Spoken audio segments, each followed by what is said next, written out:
Hello po mga kapatid, isang pinagpalang umaga po sa ating lahat. Narito na naman po ako, mag-share na naman ako ng Word of God. Pero unahin po natin ang manalangin para samahan ulit tayo at gabayan ng ating Diyos sa ating pagbabasa at pag-aaral ng kanyang mga salita. Magsiyo po tayo. Ama, aming Diyos na makapangyarihan sa lahat, muli kami nagpapasalamat ngayong umagang ito dahil binigyan mo na naman kami ng chance para makinig, mag-aral ng iyong mga salita. Ako din po, Lord, binigyan mo na naman po ako ng chance para mag-share po ng iyong mga salita. Lord, muli mo po kaming samahan, turuan, gabayan, proteksyonan para walang maging sagabal, Lord, sa aming pag-aaral ng iyong mga salita. Turuan mo muli ako, Lord, samahan para lahat ng aking mga sasabihin ay galing lamang po sa iyong salita. Maraming salamat po, Lord. Kaya din I pray na ang lahat ng iyong salita na aming mapapag-aralan ay maririnig, maisabuhay namin at magamit namin ito sa aming araw-araw na pamumuhay sa pangalan ng aming Panginoong Hesus. Salamat po muli, Lord, dahil tagumpay na naman ang gawain ito dahil narito ka po sa aming kalagitnaan. Pinupuri kita, Lord, pinupuri ka namin, pinasasalamatan, sinasamba ka namin. Sa iyo lamang ang pinakamataas na papuri at pagsamba sa tanging pangalan na aming Panginoong Hesus. Lahat tayo ay magsabi ng Amen and Amen. At ito po ang aking channel.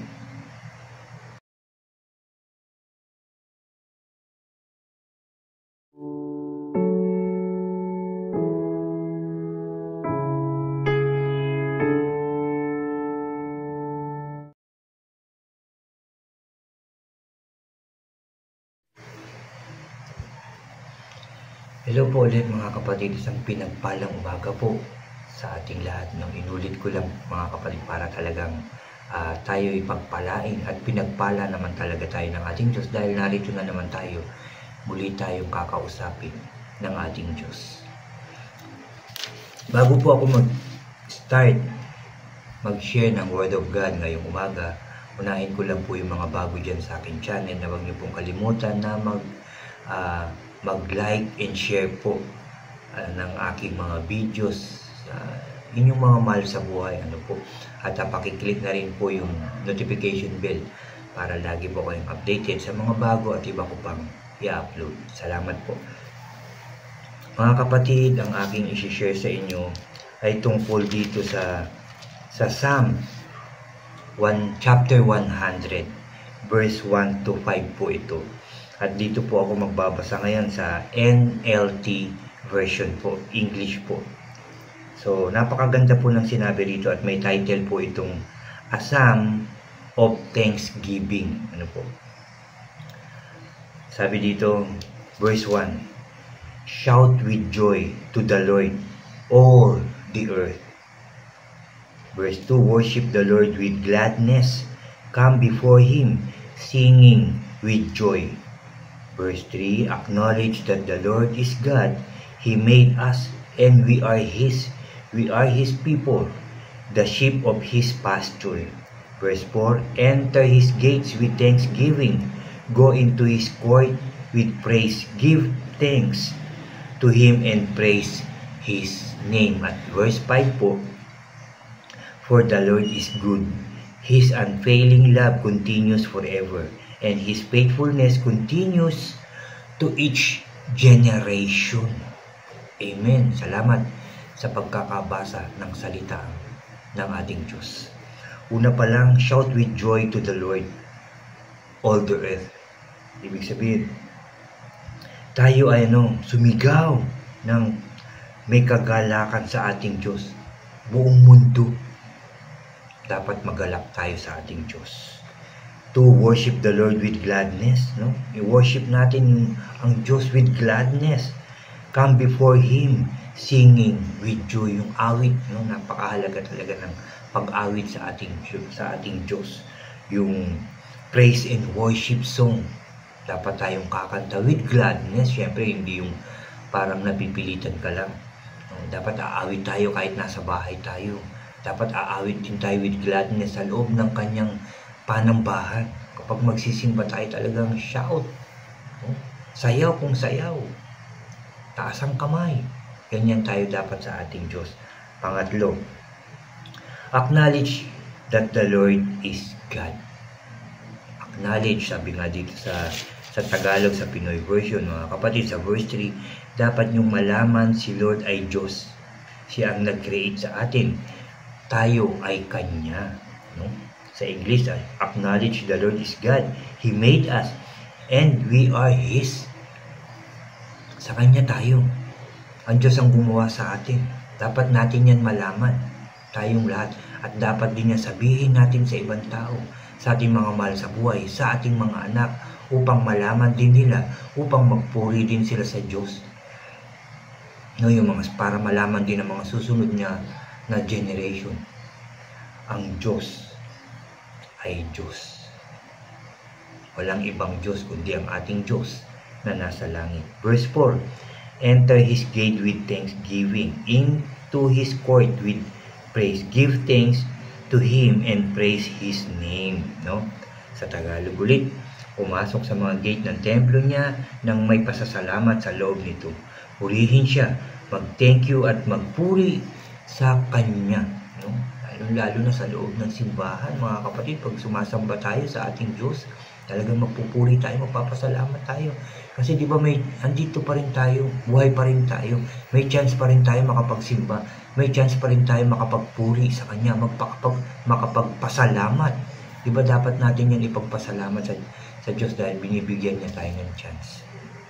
Para lubusan siyang makilala, para marinig yung Kanyang mga salita, para malaman natin yung Kanyang mga plano sa ating buhay, para magpasalamat. Napakahalaga na makapagpasalamat tayo sa Diyos. Sa lahat ng biyayang natatanggap natin, sa kalakasan natin, sa kagalingan ng sakit at karamdaman, sa lahat ng katagumpayan natin, dapat tayong nagpapasalamat sa ating Diyos. Dapat yan sabihin natin sa ating mga mahal sa buhay. Magpasalamat ka. Maliit man o malaki ang iyong natanggap, yan pa rin ay pagpapalang galing sa Diyos. At verse 5, for the Lord is good. His unfailing love continues forever, and His faithfulness continues to each generation. Sa Tagalog ulit, pumasok sa mga gate ng templo niya nang may pasasalamat. Sa loob nito, purihin siya. Ito pala, verse 5, verse 4 po yung nabasa ko. Verse 5, mabuti si Lord, forever ang pag-ibig niya, at faithful siya sa lahat ng generation. Kung tayo magpupuri, magpapasalamat, aawit sa Diyos with gladness, malalaman ito ng mga susunod na generation, hindi siya magbabago. Magpapatuloy yung kanyang pagmamahal, magpapatuloy yung kanyang kabutihan, dahil kilala siya, dahil nagpapasalamat pa rin yung susunod na generation sa kanya. At yung susunod pang generation, kung yan ang gagawin, hindi talaga papalya yung pag-ibig at kabutihan ng Diyos sa mga tao. Ganyan ang Diyos, kasi hindi naman nagbabago talaga ang Diyos. Kung patuloy tayong gagawa ng kabutihan, susunod sa Kanya, magpupuri, magpapasalamat tayo, hindi magbabago yung love. Kaya nga sabi, yung unfailing love ni Lord, hindi nagbabago. Yung Kanyang faithfulness, no? Acknowledge that the Lord is God. He made us and we are His. No, Kanya tayo. Ang Diyos ang lumalang, ang Diyos ang lumikha, ang Diyos ang gumawa sa atin. Dapat lang napurihin siya. May kinakain ka pa hanggang ngayon, di ba?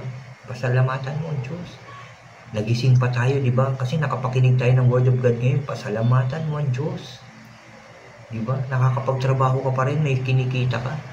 Mag-thank you ka kay Lord. Dahil may blessings ka pa rin natatanggap. Ipagpasalamat. Huwag yung puro tayo reklamo. Ay, eto na naman, bayarin na naman. Di ba? Gusto nyo hindi mamroblema? Gusto nyo maging maluwag financially, maging malakas, maging masaya sa loob at labas ng tahanan? Magpasalamat tayo sa Diyos. Purihin natin siya palagi. Sigurado ko yan. Pagpapalain tayo ng Diyos, hindi tayo kakapusin. Isa pa, Magbalik tayo kay Lord. Isa sa pinakamahalagang utos ng ating Diyos. Sa lahat ng biyayang natatanggap natin, magbalik tayo. Halimbawa, once a week, magkano kinita mo? 1,000, bigay mo sa Lord yung 100. Next week, kumita ka na naman. 1,000, balik mo ulit yung 100 pesos. Napakalaki ba nun? O malaki yung sinisweldo mo. O malaki yung binibigay sa'yo ni Lord a week. 5,000 pesos. A week, ay balik mo yung 500. Next week, meron ka na naman 500. Balik, 5,000. Balik mo ulit yung 500. Pagpapalain ka ni Lord. Aman, hindi po ako kumikita ng linggo-linggo. Kinsenas lang. O magkano ang kinsenas? 10,000 po. Balik mo yung 1,000. Pag nagsimba ka, di ba? Kinsenas katapusan, meron ka na naman 10,000. Balik mo kay Lord yung 1,000.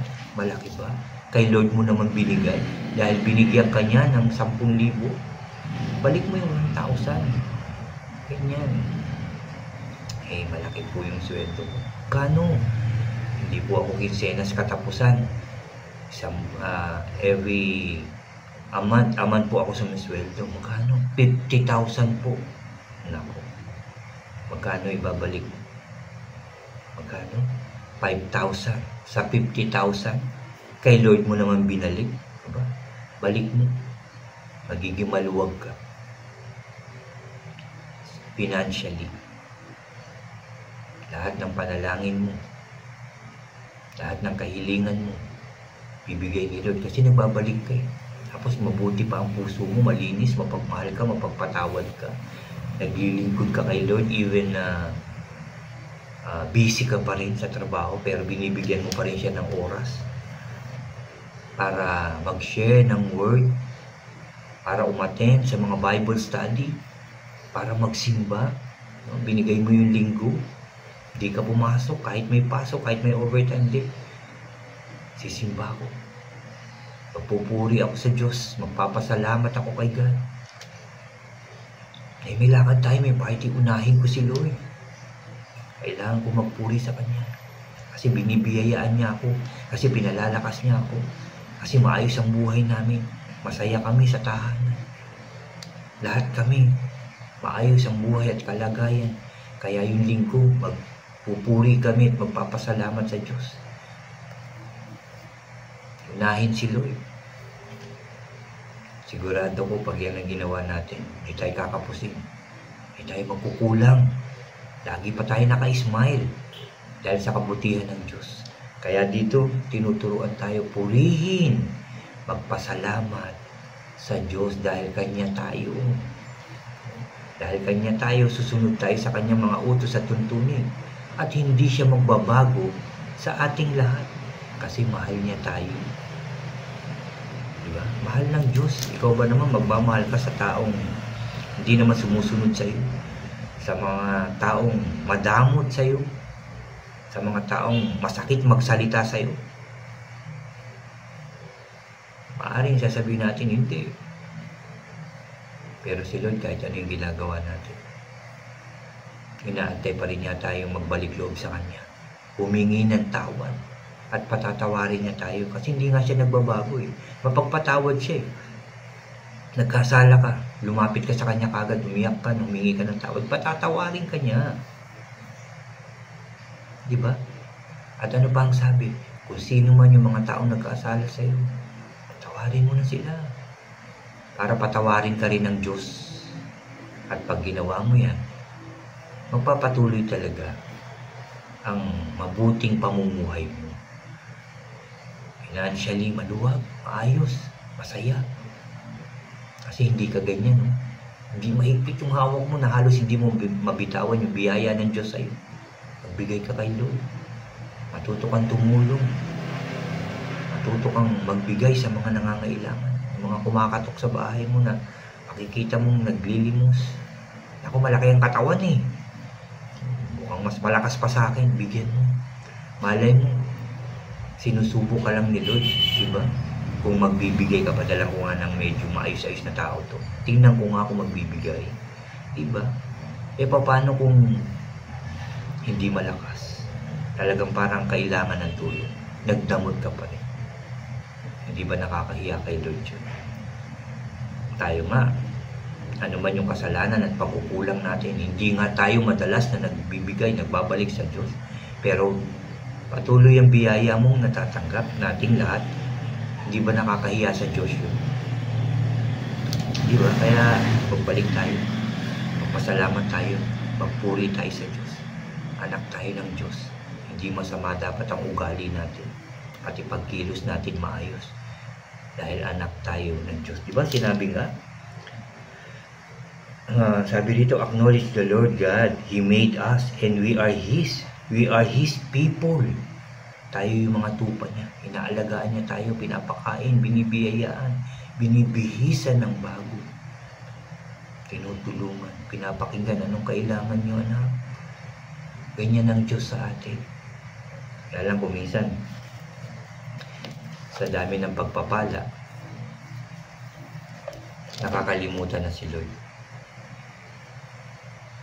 Sa sobrang busy sa pagtatrabaho, sa binigay na business ng Diyos, wala nang oras kahit linggo. Di makapag-pray nga, minsan, nakakalimutan na. Pagod ako, matutulog na ako, maaga pa ako bukas. Nakatingin si Lord, nag-aantay. Naalala mo ba siya? Totoo bang nagpapasalamat ka? Totoo bang nagpupuri ka sa Kanya? Totoo bang nagbabalik ka sa Kanya? Totoo bang tumutulong ka sa nangangailangan? Totoo bang nagpapatawad ka? Kung yan ay ginagawa mo, hindi ka magkukulang. Hindi ka hihina. Nagiging maayos at masaya ka. Sa loob at labas ng tahanan, lahat ng gagawin mo. Sasamahan ka at gagabayan ka ng Diyos. Mapagmahal ang ating Diyos. Faithful ang ating Diyos. Tandaan po natin yan lahat. At yan po ang aking sharing ngayong umagang ito. Psalms 100, chapter 100, verse 1 hanggang 5 po. Balikan nyo, basahin nyo. May sasabihin pa ang Diyos sa inyo. May revelation pa kayong matatanggap. Salamat sa salita ng ating Diyos na ating narinig ngayon, na nagtuturo na magpuri, magpasalamat, lahat ng kanyang ginawa, lahat ng kanyang nilikhang tao. Kung hindi ka magpupuri sa Diyos, pwede niyang utusan ang mga bato para magpuri sa Kanya. Sinabi yan ng ating Diyos sa Kanyang salita. Tayo ay magpapasalamat muli sa narinig nating mga salita ng ating Diyos ngayong umagang ito. Magpapasalamat, magpupuri tayo. Samahan niyo po ako. Nakikinig si Lord ngayon. Magsiyo po tayo. Ama, Father God, muli kami nagpapasalamat sa iyong mga salita na aming narinig ngayong umagang ito. Na tinuturuan mo kaming magpuri, magpasalamat, dahil dapat namin itong gawin. At dapat namin itong ituro sa ibang tao, sa aming mga mahal sa buhay, at para malaman din ito ng mga susunod na generation na karapatan namin na dapat kaming magpuri at magpasalamat sa iyo. Magpuri, umawit sa iyo with gladness, God. Magsimba at dun magpuri, magpasalamat sa iyo, Lord. Kahit saan lugar, Lord, pwede kami magpasalamat at magpuri sa iyo.